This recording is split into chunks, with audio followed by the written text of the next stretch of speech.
incontestablement, pour moi, M. Chauveau a eu l'intention de tuer, c'est-à-dire un homicide volontaire. Cette inculpation d'homicide volontaire a été validée par la Chambre de l'instruction de la Cour d'appel de Poitiers dans son arrêt du 4 février 2014, page 16, où elle dit « Les éléments matériels et intentionnels de l'infraction d'homicide volontaire sont réunis ». Pour moi, je m'en réfère à cette définition du tir, et pour moi, c'est un homicide volontaire.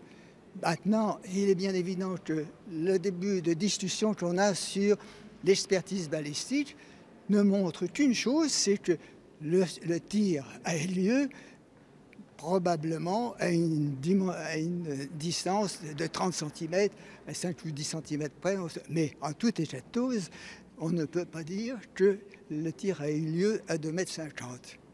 Et en tout état de cause, quand on regarde la balistique, la trajectoire intra-abdominale de la balle, on voit que ce trajet fait un angle de 16 degrés par rapport au plan sagittal médian, c'est-à-dire que le tir a été pratiquement de face, ce qui élimine systématiquement et définitivement la possibilité que quelqu'un se soit mis entre M. Chauveau et mon fils, c'est-à-dire que mon fils n'était pas en train d'attaquer M. Ferrari.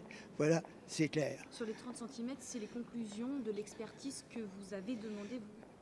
Oui, alors non, mais le problème, que j'ai demandé une expertise ou pas, le problème n'est pas là, si vous voulez, parce que la démonstration qui est faite par M. Supercaz montre effectivement que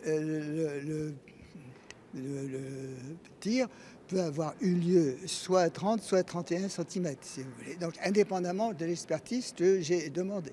Et lui, il a fait une estimation à 2,60 m. Oui, parce qu'il se réfère à l'endroit de chute de l'étui de la cartouche meurtrière, qui est une approche, si vous voulez, mais qui n'est pas absolue.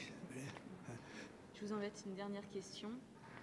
Comment vous vous sentez au deuxième jour de ce procès? Je me sens très mal, si vous voulez, parce que je vois que depuis bientôt 12 ans, tous les mensonges, et Dieu sait s'il y en a, sont validés, sont entérinés par les différentes juridictions qui ont eu à intervenir jusqu'à maintenant. Je le sens très mal.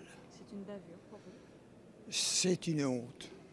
Je ne sais pas si vous appelez ça une bavure, pour moi c'est une honte, parce que ce tir dans cette condition et cette défense collective et connivente des policiers, pour moi c'est une lâcheté indigne d'un corps de police digne de ce nom. Merci. Je vous en prie.